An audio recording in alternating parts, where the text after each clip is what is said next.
So I just got a phone call from my buddy Jacob Wall, BPT Pro, MLF Pro, and just a good buddy, dude. Jacob's a hammer. Like, don't get that wrong. He's an absolute hammer. And one of the things he's really good at fishing is a spoon. Big spoon, little spoon, what are you? You know? So he's got 2 top 5s in the one in the BPT, one in the Invitationals, fishing that spoon. So I thought what we do is we're gonna jump into his boat and have him run through kind of how he fishes it, his tweaks, his kind of philosophy on fishing it, and give us a rundown. It's summer, it's hot, it's a perfect time to learn about it. Hit that like and subscribe button. Let's go find Jacob. So we found my buddy Jacob, and what's your dog's name, dude? This is Poppy. Poppy. Poppy the little the corgi. It's really cute, dude. I'm a pit bull guy, don't get me wrong, but the thing is real cute. Can you lift up Bog with a handle? I don't think you can pick Bog up with a handle. I cannot. I did once though on Pickwick when I had to fish him out of the water because he fell in at the dam. What I'm gonna do, Quentin, my buddy, is behind the camera, Water Wonders Media. Go check him out on Instagram. But I'm gonna have Quentin jump in the boat and Jacob's gonna give you a walkthrough of spoon fishing from head to toe, top to bottom. And dude, he knows what he's talking about. It is cute as hell. I hate corgis, to be honest with you. My cousin had one, he bit me all the time. Really? And when they get big, they have like big dog mouth. Oh shit. And dude, they're freaking, that dog was mean as shit. Yours seems nice. This dog's super nice. That's good, because that was scary. Okay. You hate corgi. You're a pit bull, Mikey, come on. He bit me all the time. I've been bit by more dogs other than pit bulls. You have no idea. Pit bulls What's up, guys? Jacob Wall, Bass Pro Angler here, out on beautiful Lake Guntersville right now. Pretty slick, calm day, and I'm gonna be throwing one of my favorite things right here. This time of the year, early summer, these fish just got done spawning like 3-4 weeks ago. They're starting to move out offshore really good. This applies to really the entire Tennessee River. It applies to anywhere that you're fishing shell bars, anywhere that the fish tend to get offshore and group up. This guy here is one of my favorite techniques to throw when they group up, wad up this time of the year after they're, spawn. And it's the Nichols Lake Fork flutter spoon. I like throwing the bigger ones too, but man, this 5-inch Lake Fork flutter spoon, there's something about it, the way that it falls, the speed at which it fishes is just, in my opinion, perfect. It comes paired up with a good treble hook, split ring on there so you don't get much line twist. Throwing this guy right now on my signature series rod from Duckett, the Pro Series 7'4" heavy. The 7'4" heavy is a good rod for this technique. It's got a little bit of tip, but it's got pretty good backbone for when you hook a big fish. Still can control them at the boat and stuff. Gives you a good long cast. But anyway, I'm gonna cast it out there. Got a school of fish located here. It's interesting, if you watch a lot of guys throw a spoon, that's how 90% of them throw it. They'll snatch it off the bottom real hard. So I like to do the opposite. I like to pull it. Really feel that spoon, and then when you kill it, it flutters its way back down. I don't know if it's just a little more natural, not really sure what it is, but they really like it when you just pull it. I catch a lot of fish when you just pull it up off the bottom. The key to this technique is getting a good line. You're trying to cast into as many fish as possible. The key to that spoon is you want competitive nature in the fish. You want there to be as many around that thing as possible. I have never really seen it be that successful when you only have a few fish around, but if you have a big group of them, they tend to get that competitive, nature to them, and they'll kind of fight for that dang thing. And there's quite a few right here right now. Actually, I think that back graph might even be on active target. So you can even see right there when I pan over here a couple times what I'm looking at. There goes my spoon, one's chasing it down. Look at him. That's a big one too. I don't tend to watch it on the screen. I feel like it changes the way that I fish it. I tend to just it's a feeling kind of a thing. It's more of a feel than it is watching them. So the other spoon that I like to throw, the Big Larry is a newer one that Nichols just came out with. The Big Larry's also got a really nice flutter to it, the mini mag.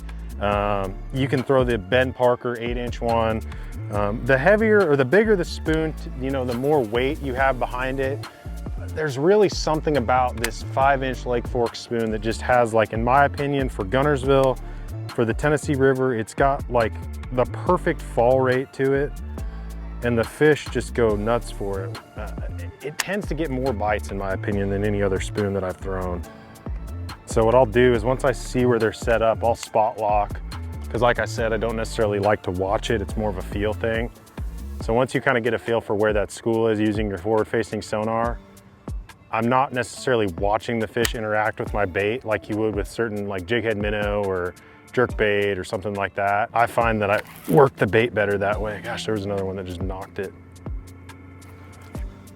So the key with the spoon is you don't want to drop your rod when you're getting bit. You just want to pull back into them. So like if I feel one knock it like that, I'm not gonna like drop my rod and set the hook like you would with a plastic or something. If I get bit right here, I'm just gonna pull back and reel into them. I'm not gonna drop my rod at all. Because you've got, you know, 1.25 ounces worth of weight on there. And if you drop it, that weight's gonna be counterproductive and pull down. You wanna pull up and get that hook driven into that fish's mouth. So you wanna keep that line, you know, tight as it's sinking when one bites it, and then just pull back into them and reel. And a lot of times if they're biting it, or if you get a bite and it misses like I just did right there, a lot of times they'll keep biting it, and you can kind of, like if I miss one right there, I'll like reel and I'll pull back and another one will hit it, and I'll just kind of keep my rod tip up. And a lot of the times one will load up on it. See, the spoon is a heavy thing. I mean, it's pretty aggressive, but like you could see the way I'm fishing it is fairly controlled. I mean, you really want to be controlled with how you fish this bait. It's not one of those things that you just snap and then just throw slack in your line. Like that right there, what I just did, you will never know if a fish bites it, and then you pick up. I mean, this is the sloppy way to fish a spoon. You can see that, like when I fish it, everything is controlled. Pull up, I'm feeling it all the time. There's not one second I throw that bait out there where I can't tell that a fish is interacting with it.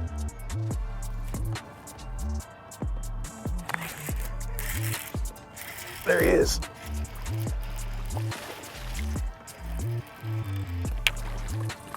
Oh, and he came off.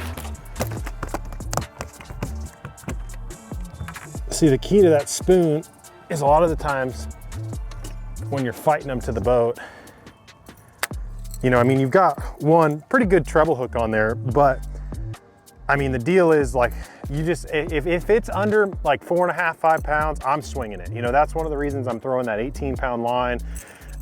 That's what I've got on here right now is 18. But like I said, you know, I don't drop down any less than 16 for that reason alone. You know, you want to be able to swing them in the boat. That guy there, nothing special, just a solid 2.5 pound fish probably, but barely skin hooked. You know, he was nipping at that spoon. I could kind of feel him nipping at it, and I just grinded him into the boat. Don't really give him a chance to jump with that spoon. Like I said, you got like 1 ounce, 1.25 ounces.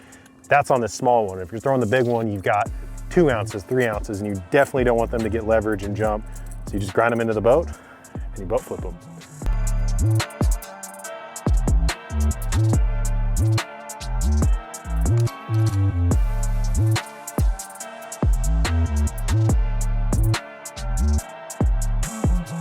Jacob, thank you so much, dude. I really appreciate it. You guys need to go check Jacob out. He's kind of putting an emphasis on his YouTube channel, and he's always super open and direct about tips, techniques, things that he's using right on Guntersville. And I know a lot of you guys are in Alabama, so go check him out. What is it, Jacob Wall Fishing on Jacob YouTube? Wall Fishing across the board on all my social media platforms. Like Mikey said, making a push on YouTube, trying to post once a week. It's a very diverse, you know, diversity of as far as content goes. You're gonna get tournament content, you're gonna get boat walkthrough stuff, and then I'm more than happy to listen to comments too. Like if you wanna see certain things or have certain questions, I'm more than happy to answer that. So yeah, I appreciate it. Check it out. Check my buddy Jacob out. We're gonna go actually try to fish a spoon a bit because they're biting it. Hit that like and subscribe button for me. We will see you back out on the water talking fishing or hanging out with Jacob.